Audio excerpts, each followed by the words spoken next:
Dollar dreams చెదిరిపోతున్నాయా? America వెళ్లాలంటే ఆలోచించాల్సిందేనా? Student వీసాతో వెళ్లాలనుకునేవారు తెలుసుకోవాల్సిందేంటి? లీగల్గా సమస్యలు రాకుండా ఏం చెయ్యాలి?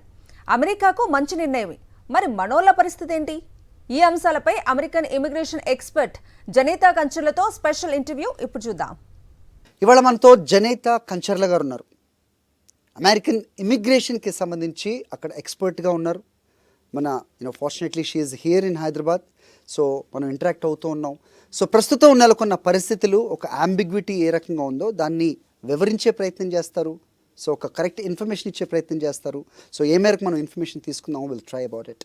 Ma'am, welcome to Sakshi. Thank you అండి. Thanks for the opportunity. Lot of ambiguity that Trump అధికారంలోకి వచ్చారని ఆనందం ఎన్నో రోజులు లేకుండా పోయింది భారతీయుల్లో. బట్ ఈ ఆందోళన ఎంతవరకు సమంజసం? నిజంగానే ఆందోళన పడాల్సిన అవసరం ఉందా? ఆందోళన పడాల్సిన అవసరం ఏమీ లేదు. బట్ స్టూడెంట్స్ కానీ అంటే ఎలాంటి వీసాల్లో వెళ్ళేవారైనా కూడా కొంచెం జాగ్రత్తగా ఉండాలి. అంటే రూల్స్ ఫాలో అవుతే that is the very first thing. అంటే మీరు ప్రపంచంలో ఏ కంట్రీకి వెళ్ళినా కూడా ఫస్ట్ ఆ కంట్రీలోకి వెళ్ళినప్పుడు యు ఆర్ సేయింగ్ దట్ ఆ రూల్స్ ఫాలో అవుతాము అని. ఏదైనా కూడా ఇప్పుడు ప్రపంచంలో అంత నడిచేది రూల్స్ ప్రకారంగానే. మీరు ఎప్పుడైతే రూల్స్ ఫాలో అయ్యి ఆ రూల్స్కి కంప్లై అయ్యి ఉంటారో డెఫినెట్గా ప్రాబ్లం లేదు. బట్ వయలేషన్ చేసినప్పుడు మాత్రమే ప్రాబ్లం వస్తుంది. But hope all this dust will settle soon and then ఒక పాజిటివిటీ వస్తుంది దీంట్లో నుంచి. స్టూడెంట్స్ కొంత నేర్చుకుంటారు. అంటే ఇది ఇలా చేయకూడదు, ఎస్ ఇది తప్పు అనేది వాళ్ళు కూడా నేర్చుకొని అవుట్ ఆఫ్ దట్ అంటే ఇది ఒక చిన్న ఒక ఫాదర్ సన్ ఎలా కరెక్షన్ చేస్తారో అలా చూసుకుంటే బెటర్ ఏమో. Okay, that's very well said. ఇప్పుడు అమెరికన్ ఎకానమీలో ఇంటర్నేషనల్ స్టూడెంట్స్ నుంచి వచ్చే భాగం కూడా తక్కువేం కాదు అంటుంటారు.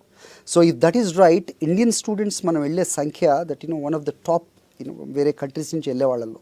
అలాంటిది F1 స్టూడెంట్స్ అంటే F1 మీద వెళ్ళే స్టూడెంట్స్ వాళ్ళు ప్రస్తుతం భయపడుతున్నది ఏంటి? అక్కడ ఉన్న వాస్తవ పరిస్థితులు ఏంటి? చైనా తర్వాత మనమే సెకండ్ అండి స్టూడెంట్స్. ఎందుకంటే అక్కడ యూనివర్సిటీలు కూడా ఎక్కువగా డైవర్సిఫికేషన్ని కోరుకుంటాయి. అట్లాగే అంటే వీళ్ళు తెచ్చే ఫైనాన్సెస్ అంటే మీరు ఈచ్ స్టూడెంట్స్ చూస్తే అరౌండ్ 50 నుంచి 100,000 వరకు వాళ్ళ ఫీజులు కానీ అలా ఉంటాయి. అంటే ఇదంతా ఫైనాన్స్ అంటే ఇంకొక కంట్రీ నుంచి ఆ కంట్రీకి చేరుతుంది. అంటే దాని మీద ఎకానమీ రన్ అవుతుంది. అంటే ఇప్పుడు లెట్సే ఒక స్టూడెంట్ ఇక్కడ నుంచి యూనివర్సిటీకి వెళ్ళినప్పుడు ఆ యూనివర్సిటీ చుట్టుపక్కల ఉన్న అపార్ట్మెంట్స్ కానివ్వండి ఏదైనా వాళ్ళు దానిలో ఉండాలి, చదువుకోవాలి, డార్మ్స్లో ఉండాలి. అంటే they are in a way contributing towards the economy మనకి. అంటే వాళ్ళు ఉన్నప్పుడు అంటే తినడానికి ఇట్లా రెస్టారెంట్స్కి వెళ్ళడము, గ్రోసరీస్, ఇదంతా it's in a way contribution. So వాళ్ళు అది అప్రిషియేట్ చేస్తారు డెఫినెట్గా. కానీ మన స్టూడెంట్స్ ఏంటి అని అంటే అందరూ మిస్టేక్ చేస్తున్నారంటే ఇప్పుడు మనకి 100% వెళ్తే దాంట్లో మేబీ 95% అంతా లా అబైడింగ్గా ఉంటారు. ఒక్క 5% అంటే వాళ్ళ పర్సనల్ చాయిస్ వలన వాళ్ళు చేసేదానికి ఇప్పుడు మనము దాన్ని అందరికీ రుద్దడము అనేది సబబు కాదు.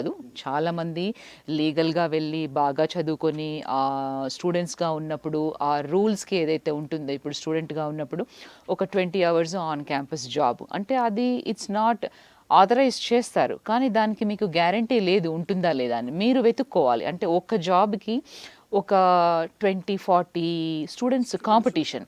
సో ఆ 20-40 స్టూడెంట్స్ కూడా అందరూ ఇమిగ్రెంట్సే. దాంట్లో చాలా మటుకు ఇప్పుడు కంప్యూటర్ సైన్స్ అయితే ఇండియన్ స్టూడెంట్సే.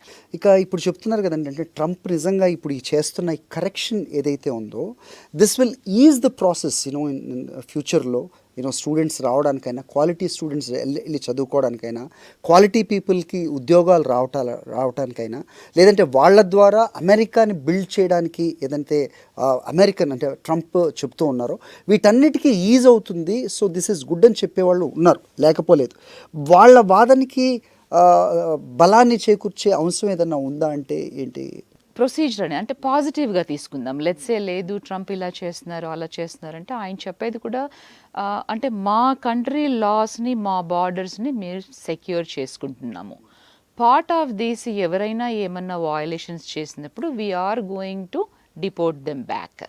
సో ఈ ప్రాసెస్లో మనము స్టూడెంట్స్ వీసాకి అప్లై చేసి చూస్తే టేక్ ఇట్ పాజిటివ్. ఎందుకనంటే ఇప్పుడు ఇన్ని రోజుల్లో అంటే ఒకవేళ మీరు ఆఫ్ ద క్యాంపస్ ఇల్లీగల్గా ఏదైనా జాబ్ చేసినట్టయితే moving forward make sure take a step back, think నిజంగా నేను ఇలా చేయడము అంటే మీరు ఇంత కష్టపడి బ్యాచిలర్స్ చేశారు, మాస్టర్స్ చేయడానికి ఇక్కడికి వచ్చారు, దానికి ఎంతో హార్డ్ వర్క్ చేస్తుంటారు. It's not an easy step, right?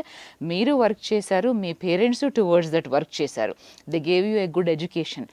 Work చేయకూడదు చదువుకునేటప్పుడు, రెస్టారెంట్స్లోను, గ్రోసరీ స్టోర్లోను, గ్యాస్ స్టేషన్స్లోను, పీరియడ్ ఏ రకమైన ఆఫ్ క్యాంపస్ వర్క్ కూడా ఆథరైజేషన్ లేకుండా చేయకూడదు. ఇంకో క్వశ్చన్ చాలామంది మదిలో మెదులుతున్న క్వశ్చన్ ఏంటంటే, ఇప్పుడు F1లో చదువుకున్న తర్వాత H1 అది కన్వర్ట్ అవుతుందా లేదా? ఎందుకంటే ఒక్కో గవర్నమెంట్ మారినప్పుడు ఒక్కో రూల్, ఒక కన్వర్జన్ అవడానికి you have to go back to your home country then apply. So ఇలాగ రూల్స్ మారుతూ ఉంటాయి కదా. సో ప్రస్తుతం ఉన్న పరిస్థితుల్లో ట్రంప్ అడ్మినిస్ట్రేషన్లో సో ఈ కన్వర్జన్ అనేది ఈజీగా జరుగుతుందా? అసలు దానికి ఛాన్స్ ఉంటుందా? అలాగే H1s రావడానికి ఎంతవరకు ఛాన్స్ ఉంటుంది? జాబ్స్లో మన వాళ్ళు చేరటానికి ఏమాత్రం అవకాశం ఉంటుంది? మనము రూట్ కాజ్ని తీసుకుంటే పాండమిక్లో చాలామంది స్టూడెంట్స్ రాలేదు. అండ్ పాస్ట్ 7-8 ఇయర్స్ నుంచి, ఒక 10 ఇయర్స్ నుంచి అనుకోండి, డిస్ప్రపోర్షనేట్ అయిపోయింది. అంటే ఇప్పుడు H1Bs పర్ యానము 85,000 ఉంటాయి. అది ఓన్లీ ఇండియాకి కాదు, త్రూ అవుట్ ద వరల్డ్కి. ఆ 85లో 65 అనేది బ్యాచులర్స్, అంటే వరల్డ్ వైడ్. ఒక 20,000 సపరేట్గా పెట్టారు. యూఎస్లో ఎవరైతే మాస్టర్స్ చేస్తారో వాళ్ళకి ఆ 20,000 H1Bs. So through out 85. Quality ఉన్న వాళ్ళకి లేకపోతే స్కిల్ ఉన్న వాళ్ళకి అమెరికా ఎప్పటికీ ఇది ల్యాండ్ ఆఫ్ ఆపర్చునిటీ అని చెప్తున్నారు. ట్రంప్ కూడా అదే అంటున్నారు.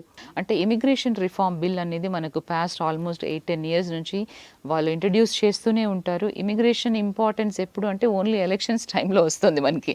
అంటే ఆ పొలిటికల్ గేమ్లో they are utilizing that. But యాక్చువల్గా రిలీజియస్గా దాన్ని పాస్ చేసినవి బోత్ పార్టీస్ చేయలేదు ఇప్పటి వరకు. మ్యామ్, ఈ బర్త్ రైట్ సిటిజన్షిప్ ఏదైతే రద్దు చేస్తా అని చెప్తున్నారో, ఓకే, రైట్ నౌ దట్ అది ఇంకా సాధ్యం కాదనేది చాలామంది చెప్తున్నారు. అది ఇంకా లీగల్గా బైండ్ అవ్వలేదని చెప్తున్నారు. సుప్రీంకోర్టులో ఉందంటున్నారు. ఈ మధ్యకాలంలో ఎవరైతే అక్కడ పుడతారో వాళ్ళ స్టేటస్ ఏంటి? Because they can't be Indians కదా. సో అక్కడ వాళ్ళు అమెరికన్స్గా కూడా ఒప్పుకోని పరిస్థితుల్లో మరి ఆ పుట్టిన బిడ్డ ఎవరు, ఏ ల్యాండ్కి చెందిన వాళ్ళు? మనకి బర్త్ రైట్ సిటిజన్షిప్ అనేది 14th అమెండ్మెంట్ ద్వారా ఇవ్వబడింది కాన్స్టిట్యూషన్స్.